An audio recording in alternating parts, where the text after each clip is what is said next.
गृह राज्य मंत्री जवाहर सिंह मैडम ने कांग्रेस पर जमकर हमला बोला है। कांग्रेस ने आज सदन का बहिष्कार कर खिलवाड़ किया है। साथ ही उन्होंने कहा कि लोगों की भावनाओं के साथ खिलवाड़ किया है कांग्रेस पार्टी ने। कांग्रेस ने वंदे मातरम का अपमान किया।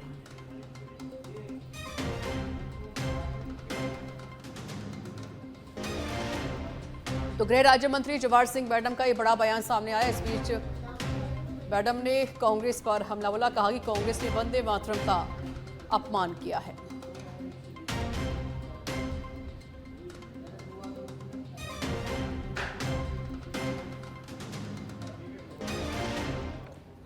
पूर्व मंत्री अशोक चांद्रा ने भी इस दौरान सरकार पर जमकर निशाना साधा। अशोक चांद्रा ने सरकार से शिक्षा विभाग से विवादित आदेश वापस लेने की मांग की है। आप भी सुनिए। देखिए, हमारे देश के प्रदेश के बच्चों की शिक्षा हमारा सबसे महत्वपूर्ण मुद्दा है। उनका भविष्य हमारा सबसे महत्वपूर्ण मुद्दा है। अगर शिक्षा के साथ खिलवाड़ हो गया तो हमारे बच्चों के आने वाले भविष्य के साथ खिलवाड़ हो जाएगा। ये कांग्रेस पार्टी का प्रथम और सबसे महत्वपूर्ण मुद्दा था, है और हमेशा रहेगा। निरंतर कांग्रेस पार्टी के राज में आपने देखे, राजस्थान ने 5 साल कांग्रेस में राज किया। कितने स्कूल और कॉलेजों की स्थापना कांग्रेस पार्टी के राज में हुई। आप आंकड़े निकालेंगे, आपको पता लग जाएगा कि शिक्षा हमारा प्रथम प्रायोरिटी है और इस प्रथम प्रायोरिटी को लास्ट प्रायोरिटी हम नहीं होने देंगे, हम लड़ेंगे। राहुल गांधी जी भी युवाओं की आवाज उठा रहे हैं और आज आप लोग भी युवाओं के लिए यहाँ पर। राहुल गांधी जी तो पहले दिन से युवाओं का नेतृत्व करते थे, करते हैं और करते रहेंगे। युवाओं के भविष्य के लिए उन्होंने जितनी भी बात कही, वो चाहे 6 महीने में सच हुई हो, चाहे 1 साल में सच हुई हो, इस देश के बारे में जो जो उन्होंने बोला, मोदी जी के बारे में बोला, बीजेपी की काली करतूतों के बारे में बोला, वो एक न एक दिन सच साबित हुआ है। मुझे लगता है कि ऐसा विजनरी नेता जब भारत के प्रधानमंत्री के पद पर बैठेगा तो भारत निश्चित ही सुनहरे काल में वापस लौटेगा। चुनाव भी ऐलान हो चुका है, सुपड़ा साफ करेंगे बीजेपी का। जयपुर से खबर। प्रदेश को टीबी मुक्त बनाने के अभियान को गति देने के लिए मुख्य सचिव वी श्रीनिवास ने स्क्रीनिंग, जांच और उपचार की प्रक्रिया में तेजी लाने के निर्देश दे दिए हैं। उन्होंने कमजोर प्रदर्शन करने वाले जिलों पर विशेष ध्यान देते हुए जिला स्तर पर नियमित मॉनिटरिंग सुनिश्चित करने को कहा है। शासन सचिवालय में टीबी मुक्त भारत अभियान की प्रगति की समीक्षा करते हुए मुख्य सचिव ने टीबी के समय पर पहचान के लिए एक्सरे मशीनों का अधिकतम उपयोग और न्यूक्लिक एसिड एम्प्लीफिकेशन टेस्ट बढ़ाने पर भी जोर दिया। उन्होंने बेहतर प्रदर्शन करने वाले जिलों की कार्यप्रणाली से सीख लेकर अन्य जिलों में भी प्रभावी कार्य योजना लागू करने के निर्देश दिए।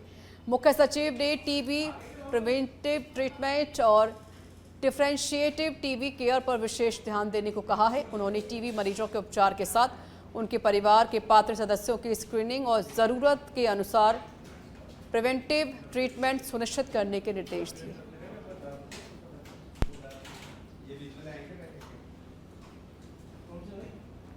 तो जिला स्तर पर नियमित मॉनिटरिंग के निर्देश यहां पर दिए गए हैं। अभियान में जनभागीदारी बढ़ाने पर भी जोर दिया। मुख्य सचिव वी श्रीनिवास ने महत्वपूर्ण बैठक ली है। और जयपुर में विधानसभा में बीजेपी की ओर से कांग्रेस पर सदन में नहीं आने और वंदे मातरम नहीं गाने के आरोपों पर नेता प्रतिपक्ष टीकाराम जूली ने पलटवार किया है, जिस पर जूली ने सवाल उठाते हुए कहा कि ये कब से वंदे मातरम बोलने लगे। जूली ने आरोप लगाया है कि अंग्रेजों के वक्त ये लोग डर के मारे वंदे मातरम नहीं गाते थे और आज वंदे मातरम की बात कर रहे हैं। विधानसभा में प्रवेश को लेकर जूली ने आरोप लगाया है कि उन्हें एक साजिश के तहत गेट पर रोका गया। के तमाम विधायक और नेता प्रतिपक्ष समेत धरने पर बैठे हैं। टीकाराम जी, गेट नहीं खोला गया, आप लोगों को धरने पर। विशेषाधिकार हनन है। विधानसभा चलते हुए विधायकों के लिए गेट बंद करना, विशेषाधिकार हनन का प्रस्ताव लेके आएंगे। हमको रोक ही नहीं सकते। कैसे रोक दिया? ऐसी क्या मजबूरी है? गेट क्यों बंद? पता ही नहीं। यानी स्कूल में जाए तो स्कूल बंद कर दो। वही बात, बच्चों की बात हम यहाँ विधानसभा में उठाते तो विधानसभा के गेट बंद कर दिए। ये तो तानाशाही है। आप सदन में भी आवाज उठाएंगे निश्चित तौर पर 100% उठाएंगे। तमाम कांग्रेस के विधायक, नेता प्रतिपक्ष समेत यहाँ पर जो है धरने पर बैठे हुए हैं। उनकी मांग है कि ये गेट खोला जाए। आखिर हमारी क्यों गेट के अंदर आने नहीं दिया जा रहा है, ये इन सब बातों को लेकर आप देखेंगे यहाँ पर कांग्रेस के विधायक अब धरने पर बैठे हुए हैं। प्रदेश को टीबी मुक्त बनाने के अभियान को गति देने के लिए मुख्य सचिव वी श्रीनिवास ने स्क्रीनिंग, जांच और उपचार की मांग तेज की है। चलिए आगे बढ़ लेते हैं। वहीं विधायक रविंद्र सिंह भाटी ने भी विभिन्न मांगों को लेकर सरकार पर निशाना साधा। उन्होंने 4200 ग्रेड पे की भर्तियों में इंटरव्यू खत्म करने की मांग की। साथ ही शिक्षा विभाग का स्कूलों में मीडिया की एंट्री वैन वाला विवादित आदेश भी वापस लेने की मांग की। यहाँ पर विधायक है, युवा हैं, इस बार युवाओं का मुद्दा देश में बोल रहा है।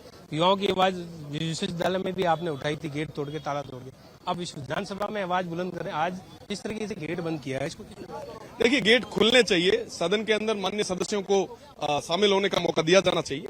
और रही बात युवाओं की, तो युवा सबसे बड़ी मांग जो आज के समय में कर रहे हैं कि 4200 पे ग्रेड से कम की जो भर्ती परीक्षा है उसमें इंटरव्यू बंद होने चाहिए। मोदी जी ने जब कह दिया, 20 से ज्यादा राज्यों ने जब बंद कर दिया, तो आज भी राजस्थान सरकार की ऐसी क्या मजबूरी है कि वो खत्म नहीं कर पा रहे हैं। ये एक बहुत बड़ा विषय है। प्रदेश की सरकार को ग्रामीण परिवेश से आने वाले खासकर युवाओं की तरफ देखना चाहिए, जो मेंस क्लियर कर लेते हैं, उसके बाद में भी इंटरव्यू में जहां जैक और चेक चलता है, वहां पे हमारे युवा जो है आए दिन पिछड़ते जा रहे हैं। स्कूलों को लेके एक आदेश आया है कि वीडियो नहीं बना सकते, और बाड़मेर जैसलमेर आप जिस क्षेत्र में, वहां की स्कूलों की स्थिति आपसे छुपी। देखिए, आजादी के 80 साल बाद में भी जहां हम स्कूलों को पूरे तरीके से शिक्षा व्यवस्था को सही नहीं कर पाए, वहां हम इस तरीके के आनन फानन में आदेश लाके और तमाम चीजों को छुपाने की कोशिश करेंगे, तो मुझे लगता है कि ये ठीक नहीं है। लोकतंत्र है, स्थितियां जो है वो सामने आनी चाहिए, और जो भी स्थितियां आप ये कहें कि हमें आप भेजें, हम सही करेंगे।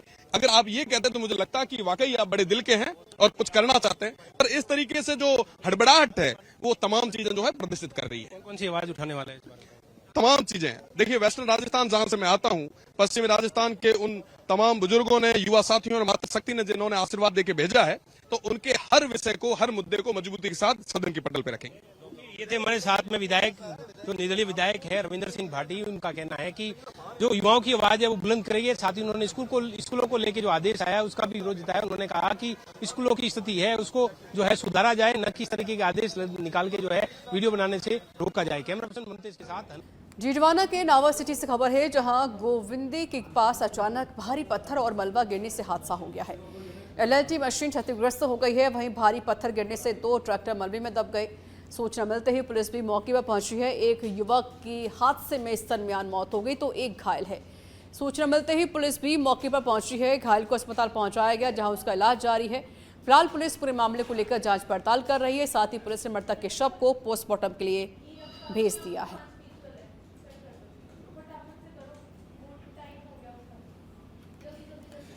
जीजवाना कुचामन जिले में शादी, सामाजिक, धार्मिक, सांस्कृतिक एवं अन्य बड़े आयोजनों में खाद्य जनित बीमारियों और फूड पॉइजनिंग की रोकथाम के लिए नई खाद्य सुरक्षा गाइडलाइन जारी की गई है। खाद्य सुरक्षा एवं औषधि नियंत्रण आयुक्तालय की ओर से जारी मानक संचालन प्रक्रिया के तहत अब सामूहिक भोज या बड़े आयोजन में बिना वैध फैजाई लाइसेंस या पंजीकरण के भोजन तैयार करने और परोसने पर रोक रहेगी। खाद्य सुरक्षा अधिकारी बाबूलाल चौधरी ने बताया है कि खाद्य सुरक्षा एवं मानक अधिनियम 2006 के तहत सभी हलवाई और कैटर और भोजन सेवा प्रदाताओं के लिए वैध फैजाई लाइसेंस या पंजीकरण होना अनिवार्य है। इसका उद्देश्य बड़े आयोजनों में लोगों को शुद्ध, सुरक्षित और स्वच्छ भोजन उपलब्ध कराना तथा खाद्य जनित बीमारियों की रोकथाम सुनिश्चित करना है।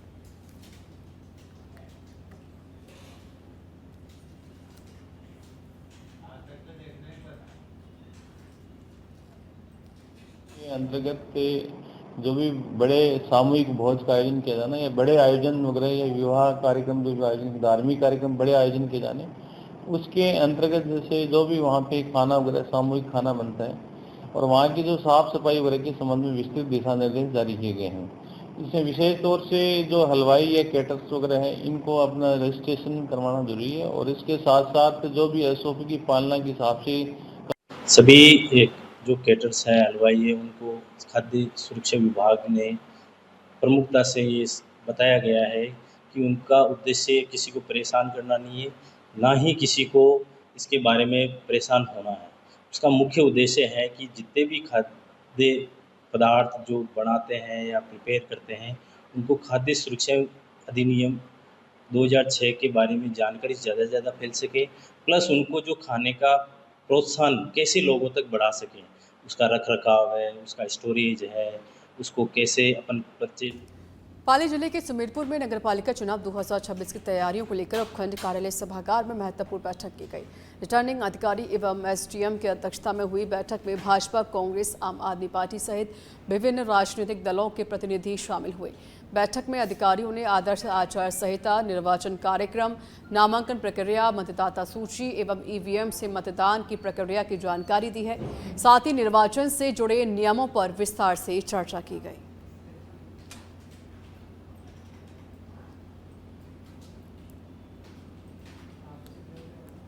कल नगरपालिका तकतगढ़ और नगरपालिका सुमेरपुर के लिए चुनाव की घोषणा कर दी है। उसी के दृष्टिगत राजनीतिक दलों, जिसमें राष्ट्रीय और राज्य राजनीतिक दल, अन्य जनप्रतिनिधियों की मीटिंग आज मेरे कार्यालय में रखी गई थी। और आने वाले समय में निर्वाचन से संबंधित जो वोटर लिस्ट तैयार हो रही है, नामांकन होंगे, उसकी समीक्षा होगी, नाम वापसी से संबंधित जो भी कार्रवाई है, मतगणना से संबंधित जो भी कार्रवाई है, स्ट्रांग रूम की सूचना, ईवीएम की तैयारी के संबंध में, इस तरह निर्वाचन के संबंध में आने वाले समय में जो भी कार्रवाई हमारे। सवाई माधोपुर से बड़ी खबर है। मेडिकल कॉलेज के निर्माण में देरी पर उठे हैं सवाल। 18 माह में पूरा होना था निर्माण, 48 माह बाद भी आधा काम अधूरा है। 83.85 करोड़ रुपए की लागत से मेडिकल कॉलेज का निर्माण हो रहा है। 2024 में शुरू होना था मेडिकल छात्रों का पहला बैच। अधूरे निर्माण के चलते 2027 में भी शुरुआत की संभावना पर सवाल खड़े हो गए हैं। सामाजिक कार्यकर्ता अशोक पाठक ने उच्च अधिकारियों से शिकायत की है। 8.38 करोड़ रुपए की पेनल्टी वसूलने की मांग है। ठेकेदार को ब्लैकलिस्ट करने और अधिकारियों की जांच की मांग की गई है। अब तक जारी बिलों से पेनल्टी नहीं काटने के आरोप हैं। निर्माण कार्य में देरी और गुणवत्ता को लेकर गंभीर सवाल उठाए हैं। अशोक पाठक सामाजिक कार्यकर्ता जिन्होंने भी सवाल उठाए हैं।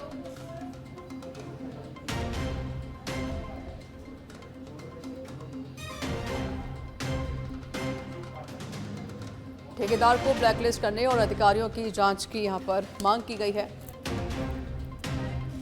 अब तक जारी बिलों से पेनल्टी नहीं काटने के आरोप लगाए हैं।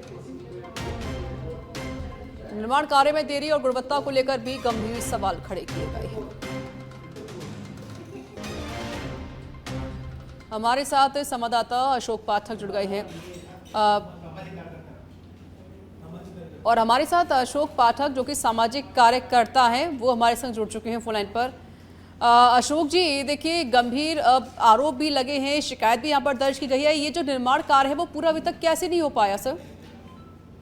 ऋचा जी, भारत के प्रधानमंत्री नरेंद्र मोदी जी ने राजस्थान की हेल्थ सिस्टम को सुधारने के लिए प्रत्येक जिले में एक मेडिकल कॉलेज का उपहार दिया था जी। और ये जो मेडिकल कॉलेज है इसका प्रारंभ होने का समय था 2022 और ये 2024 में पूरा हो जाना चाहिए था। दरअसल क्या हुआ कि हमारी जब सरकार, भारतीय जनता पार्टी की जब राजस्थान में सरकार आई, उसके बाद उस समय तो इसका कार्य पूरा हो जाना चाहिए था, लेकिन वहां के विभागीय अधिकारियों ने, राजस्थान में जो RSRTC के विभागीय अधिकारी है, इन्होंने मिलीभगत करके हालत ये कर दी कि वो 48 महीने बाद भी काम अधूरा पड़ा है। और राजस्थान की जो उप मुख्यमंत्री हैं, जो इस विभाग को देखती हैं, बड़े दुर्भाग्य की बात है, मोदी जी चाहते हैं अरबों रुपए देकर राजस्थान के हेल्थ सिस्टम को सुधारना, लेकिन PWD का विभाग जो है और इसकी मंत्री हमारी उप मुख्यमंत्री दिया कुमारी जी, वो भी इस विषय पे ध्यान नहीं दे पा रही हैं। और उनके सरकार बनने के 30 महीने गुजर जाने के बाद भी आज तक ये कार्य अधूरा पड़ा। अशोक जी, देखिए ये जो गंभीर आरोप आपकी तरफ से भी लगाए जा रहे हैं, क्या आपने इस पूरे मामले को लेकर कोई शिकायत दर्ज करवाई या आपने कोई लेटर लिखा? अशोक जी, माननीय मुख्यमंत्री जी, माननीय मुख्य सचिव महोदय और अतिरिक्त मुख्य सचिव और सब अधिकारियों को भेजा है। और मेरा ये कहना है कि जो ये ठेका दिया गया था, जिस रमेश बंसल नाम की जो जिनकी फर्म को ठेका दिया गया था, टेंडर देते समय ये देखा जाता है कि उनके पास पहले से कितना कार्यभार है। अब ओपनिंग डूइंग सिस्टम में उनके पास जो वर्कलोड था, PWD में उनके पास दर्जनों काम है, उनके पास NHM में दर्जनों काम है, और राजस्थान के इसी RSRTC में भी 1 दर्जन से ज्यादा मेडिकल कॉलेज का ठेका उनको दे दिया। अब विभागीय अधिकारियों की ड्यूटी थी कि कम से कम उनसे 10% पेनल्टी 8.5 करोड़ रुपए वसूल करके राजकोष में जमा कराते। बिल्कुल, देखिए अशोक जी, 18 माह हो चुके लेकिन अब तक कोई कार्य पूरा नहीं हो पाया। बहुत बहुत शुक्रिया आपका अशोक पाठक जी, हमारे संग जुड़ने के लिए, हमसे बात करने के लिए।